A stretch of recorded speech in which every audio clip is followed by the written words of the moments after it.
Welcome to the Del Walmsley Radio Show. Listen and grow as Del questions the status quo, encourages you to think differently, and empowers you to make a better life. Get ready as Del challenges core beliefs, seeks the truth, and reveals the roadmap to the lifestyle you really want. And now your host, multi-millionaire, national award-winning investor, CEO and founder of Lifestyles Unlimited, Del Walmsley. Welcome to the Del Walmsley Radio Show, where the hype ends and the help begins. My name is Al Gordon, proudly sitting in for Del again. And what we're going to do today is we're going to do an edition of Tell Del Tuesday. Yeah, you heard me correctly. I've got a guest today, and you've heard this guest before. This guest, his name is Ron, and I will tell you, this guy has it going on. This guy's got it all figured out when it comes to retirement. He has retired himself not once, not twice, not three times, but about 4 different times. So stand by while we bring Ron onto the show. Ron, good morning. How are you doing today? Are you there? I'm great. Thank you very much, Al. I really appreciate talking to you again, and it's great to be here. I joined Lifestyles because I had this pile of money, and I could just see it kind of slowly dwindling over time, and saw that it looked like the investments in particularly the apartment buildings were going to be a great investment going forward because we could continue to grow the capital while we were living on the cash flow. And that's worked out great, and it's done just exactly what we've had since we began in 2017. So you initially got to a point in your life where you retired off of that bag of money. What did it feel like to be able to step away from what you were doing and to at least experience some type of retirement? Well, it's great to retire. It works out terrific for a while, but pretty soon you become, at least I became kind of bored. I could only play so much golf and go to the gym so often and do stuff, and pretty soon I'm starting to look for something. That's why I retired so many different times, is I just couldn't just sit around and do nothing. But each time you retired, it was the same problem. It was that bag of money, right? I mean, what's wrong with having that big bag of money? Well, the big bag of money was okay, but it looked like it was just going to dwindle down. You know, if you took out a certain percentage, typically when they recommend taking money, for example, out of a 401k, most of the old rules were that you would take 4% a year. Well, that's not necessarily very much, depending on how much you have, or it could be quite a bit if you have a big bag of money. But I could just see that was just going to slowly dwindle over time because of the investments weren't going to necessarily be growing fast enough to recover the pile of money. Do you know how long you're going to live? No, I'm not sure. I'm hoping to live as long as my dad and my grandfather, which they both lived to be 94. So wow, hopefully that'll give me a few more years, but we'll see how that goes. That's a pretty good result that they receive. So, I mean, if you're going to live into your 90s, I guess one of the concerns about living off a bag of money is that bag of money might dissipate. It might run out. And then what do you do, right? That's exactly right. So how does investing in apartments differ from what you used to do? Well, back in the 90s, my wife and I invested in the stock market, and we did quite well. That was really kind of a trained ape could have done well in those years back when they talk about the .com, but really what it was the Y2K, the change out of all of the computers and tech stuff. All was forced everybody to change everything, and so all of the tech market took off for that basically 5 years from 95 to 2000, and we did very well during that time. That was not to be replicated in future years after 2000. Yeah, especially when you got to the year 2008, right? That's correct. After the 2000, the market took a dive, so we lost quite a bit of money there. It did it again in 2008, and so we could see that this was probably not going to be able to be sustainable. Yeah, because one of the biggest problems that I had, and maybe you had the same problem, was that I had no control over that stock market. I could put my money into it, and it was like a washing machine. You know, I could just watch it kind of swirl around, but I had no control over what the money was doing. I had no control over the actual investment. Heck, I didn't even understand the companies that I was invested in. Were you in the same boat? Not exactly. Actually, it worked quite well back in the 90s. I was investing in high-tech companies, and I pretty much was not buying mutual funds. I was buying stocks. So I controlled when the stocks were bought and sold, and so I didn't have to go ahead and have money taken up with a mutual fund company when they decided to change funds, and all of a sudden you would get a taxable event when you didn't do anything, just leave your money in the mutual fund, which I never did like. And then we shifted over to that model with the mutual funds after 2001. And then it's exactly like you said, Al. It was like a washing machine. You have no control over what happened at that point in time. Yeah, I remember when 2008 hit, and we were hammered. We were investing in the stock market like you used to do. We were doing the mutual fund thing because I just didn't have the time to manage any of the investments because I was in the United States Army and they expected all of my time to be devoted to them.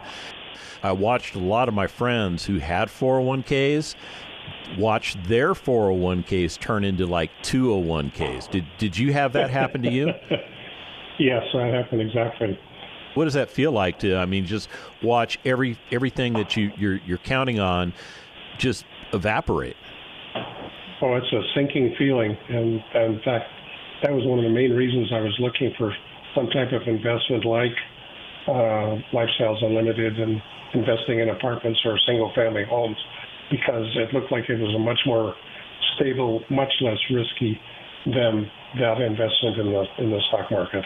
When you became a member of Lifestyles Unlimited, you went to the 2-day Financial Freedom Seminar. That's the course that all of us go to. But you were very careful to point out that you brought your wife with you. Why bring your wife to something like the 2-day Financial Freedom Seminar? That was very important. First of all, my memory isn't that great. So she would have 14,000 questions for me after, and I would only be able to answer about 2,000 of those questions. So it's much better that she heard it directly right from the horse. I have this investment history and some other deals going back that I would say were just a little questionable. And so because of my previous track record, she was probably a little skeptical to start with. So, and she's skeptical just in general also. So that's why we had to bring her along.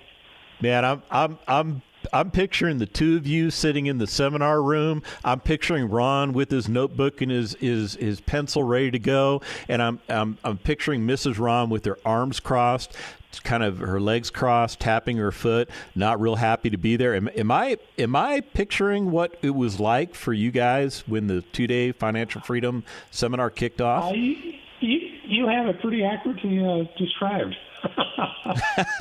You know why I know that so well?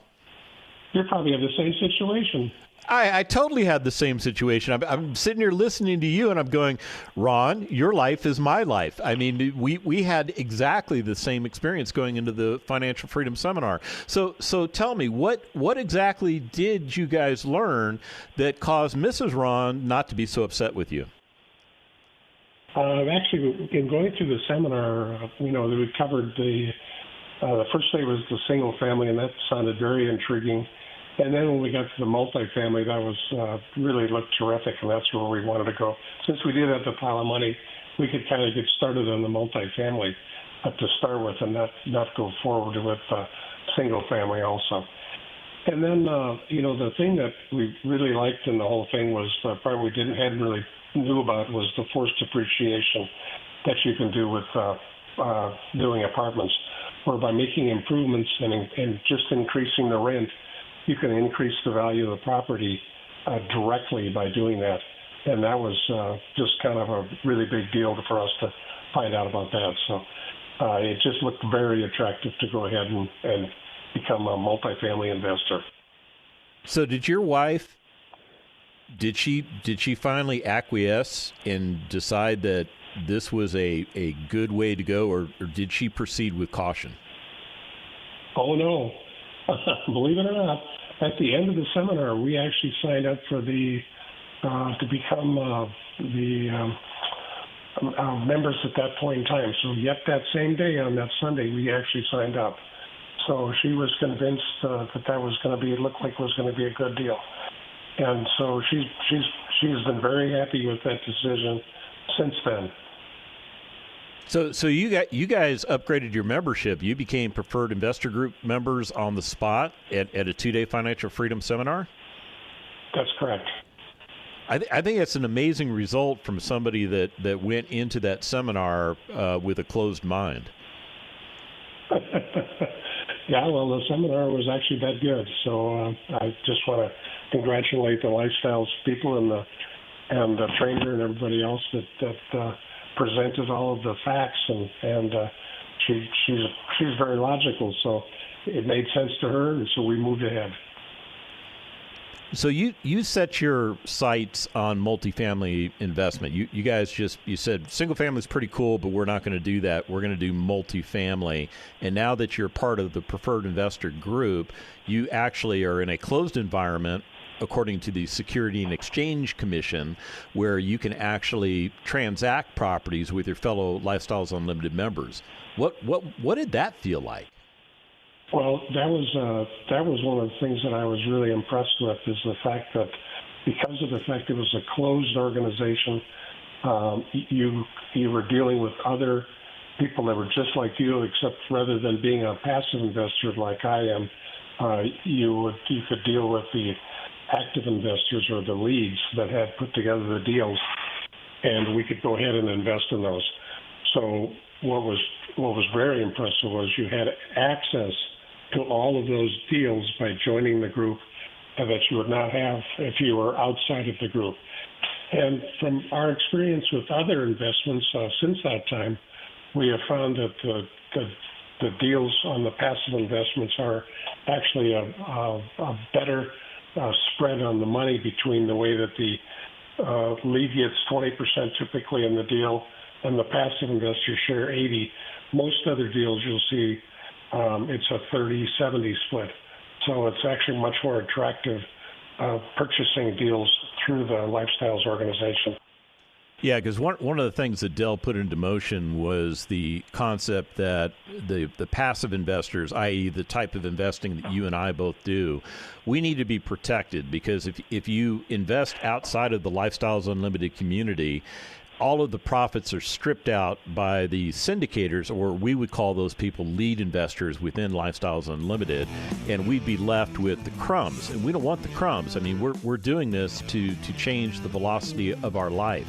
So I'll tell you what, when we come back from the break, we're going to get into some of the deals that Ron has invested in. Stick around.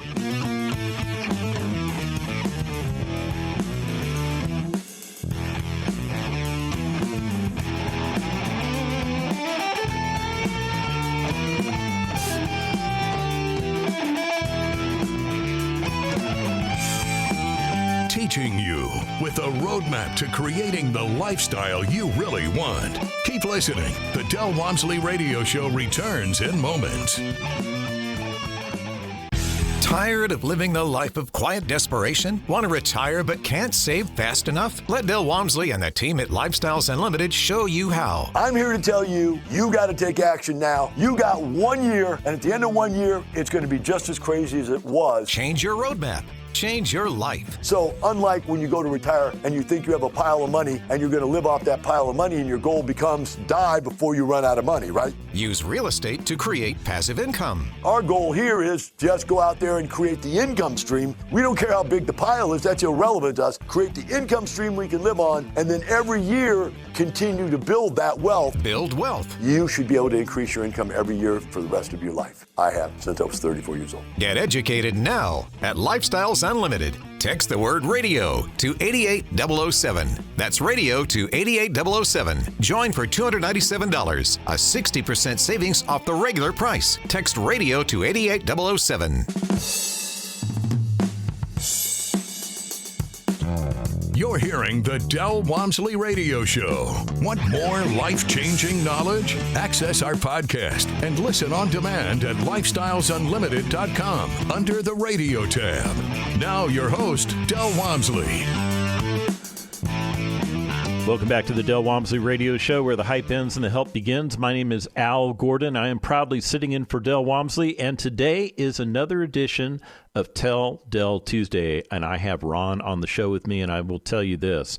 You're going to learn a lot from Ron, because Ron has been a Lifestyles Unlimited member for quite a while, since 2017. He joined about the same time that I did.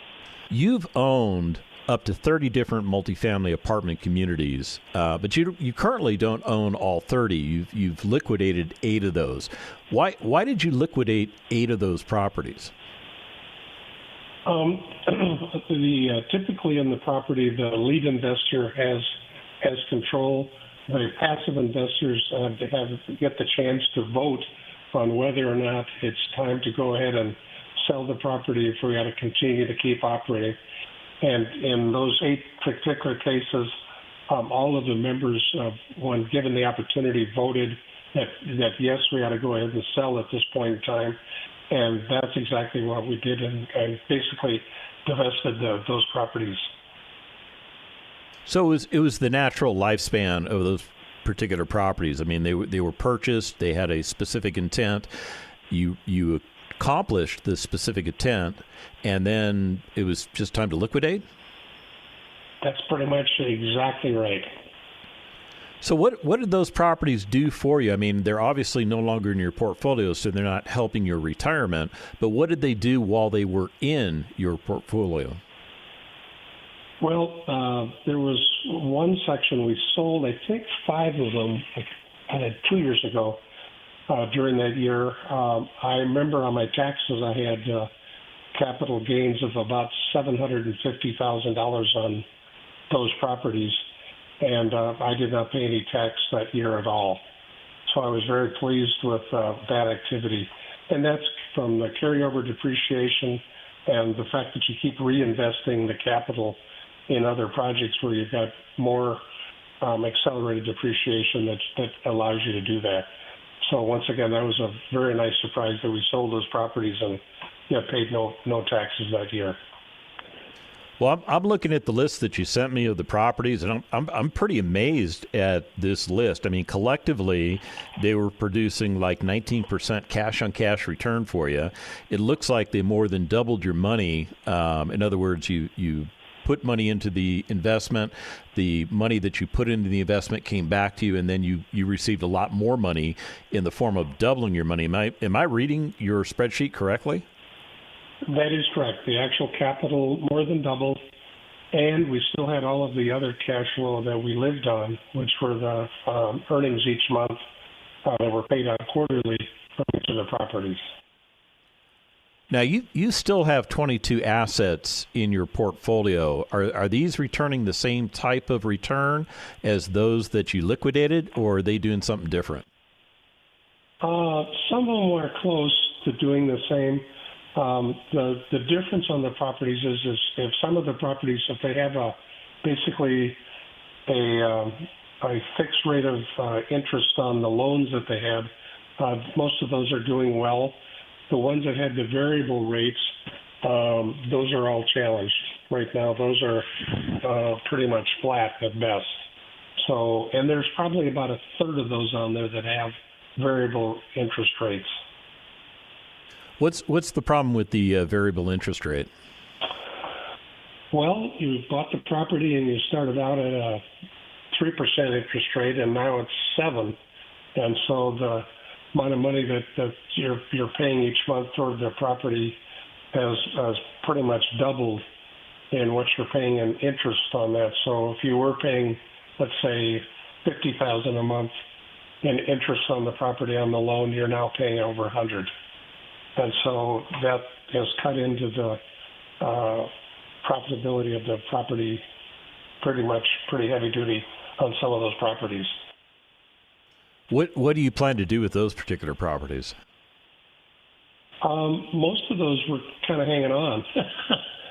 Okay. We have some of them that have sold, but a lot of them were just hoping Actually, we're hoping for a kind of a change in the administration where we can probably get the interest rates back from wild spending, which has caused the inflation to be outrageous. So that's where we're planning to go. Gotcha. So, I mean, the key thing is the properties are operating. I mean, you're not losing money every month. You're operating these properties so that they're at least breaking even or have a positive cash flow. Is that a fair statement? Pretty much that's accurate. There's some of them that aren't doing real well. They're actually kind of negative. So we're slowly going in the hole a little bit on some of the ones that are a little bit upside down. But for the most part, even those are pretty much doing well. Other than the interest rates killing the property to some extent, and then the other thing that's hurt a little bit of the properties lately has been the increase in the insurance rates. A lot of the properties that are located either along the Gulf. I also have some properties in Florida that the insurance rates have gone up fairly substantially also. Yeah, when the world decides to crash on the United States of America and destroy the physical property that you and I own, it gets expensive, and the insurance companies are in business to make money, just like you and I are in business to make money. So when they're under assault because they're paying out more than they bring in, the only way they can resolve that is to raise the prices on us. I mean, it's just a function of business. But how are the rest of your properties doing? I mean, not all of your properties are having challenges, are they? Oh, no. The ones that are doing well are the properties that, like I said, have the fixed rate. Those are doing well. We're still getting nice payouts on those, and we're still running a nice quarterly cash flow coming in each quarter on the bulk of the properties that we have. So we're quite happy with the performance of those properties. So what I'm getting at, and this is what I want to solidify in my mind, are you still retired? Oh, yes. Absolutely retired. Okay. No, we're pretty much done. We're pretty good. I'm not planning to go back to work or do anything else. So we are in good shape. So you've got 22 assets that you're currently invested in. Are you looking to reinvest into different assets? And we will, as soon as we have some more cash and stuff like that, we will continue to invest. So if some of these sell or I get a windfall someplace, we'll go ahead and purchase some other properties too. That would be great. So you're kind of real estate poor then. Well, I don't even know if that's the right way to describe it. You're actually real estate rich, but you're cash poor. Is that the best way to describe that? A little bit. We have a bunch of other. Still have some money in some 401ks and some other investments and stuff like that too. But we have the bulk of our assets in real estate. As once again, we think that's the best way to go at this point in time in our life.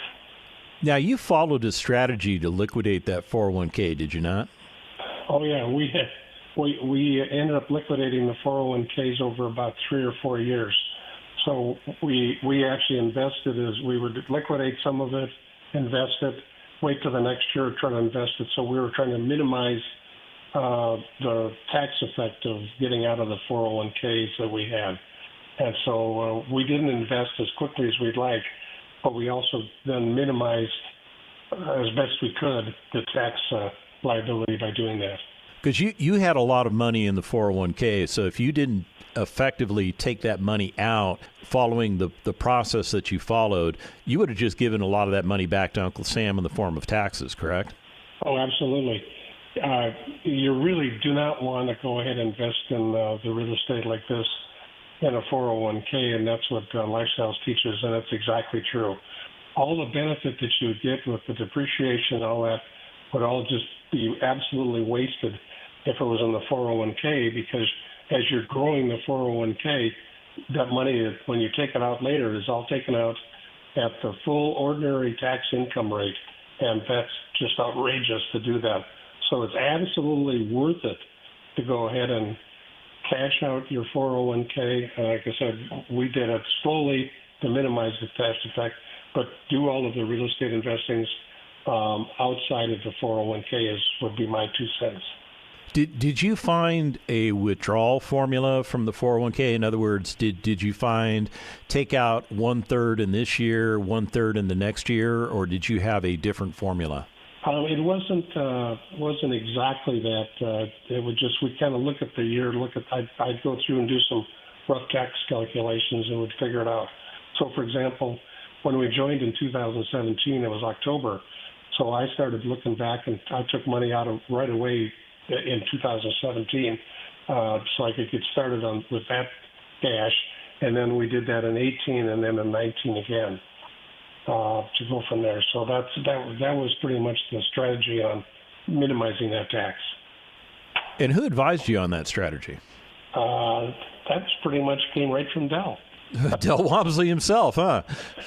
Absolutely. We were at that initial training session that we went to that workshop, and he talked about the fact that there's no way you should invest in your 401k for the real estate because of all the advantages. And he just said that one day. He was walking off the stage and just sort of mentioned it. So that was important. That's pretty cool. He said it, you heard it, and then it saved you thousands of dollars in tax liability. Oh, probably much more than just thousands. Like tens of thousands? Hundreds of thousands. Really? Probably, yes. Holy smokes. So, I mean, just that little tidbit of information translated into something that is a part of your retirement strategy that you followed, and you got a great result from it. Yep. Well, just picture that year that we sold had those $750,000 in capital appreciation on the taxes. Just picture that as all ordinary income coming out of your 401k. Yeah, that's scary because for taxes on that'd be like $300,000 in tax. Yeah, it's because when you took the money out of your 401k, had you met the age requirement to where you didn't have to pay the 10% penalty? Yes, I was in good shape. I'm around. Okay, old. so you were okay there, but it was the taxation that would have plundered you. That's correct. Wow. So how did you get around it? What's the one thing that helped you get around not paying those taxes? What happens is you have all these properties, and you've got what most of the lead investors do is do what's called cost segregation on the properties, and so a normal building is depreciated over 27 and a half years. But there's a lot of stuff in the building that it really depreciates much quicker than that. For example, if you've got flooring of some sort, wall paint, there's the parking lots, a lot of the air conditioning units and stuff like that are heating and air conditioning are last 10 years. And so you shortened, by doing this cost segregation studies, you shorten down the depreciation greatly. And so you end up taking 50-60% of the depreciation right up front. And that all carries forward as you have these properties and buy more properties, you start over again and do that. Now, on the downside, when you go to sell, you have to recover all that. But luckily, there was enough depreciation carried forward. I will tell you, we have learned a lot from you. I want to thank you for being on today's show. And if you want to do what Ron's doing, you want to do what I'm doing, you want to do what the 50,000 members of Lifestyles Unlimited are doing, go to lifestylesunlimited.com, sign up for that free workshop, and let's get you going. The information and opinions you hear on the Del Walmsley Radio Show are those of the host, Del Walmsley, his guests, and his callers. The Del Walmsley Show is for entertainment purposes only. Please consult a professional regarding your personal investment needs. Nothing presented on the Del Walmsley Show constitutes an endorsement, recommendation, offer, or solicitation to buy or sell any product or security.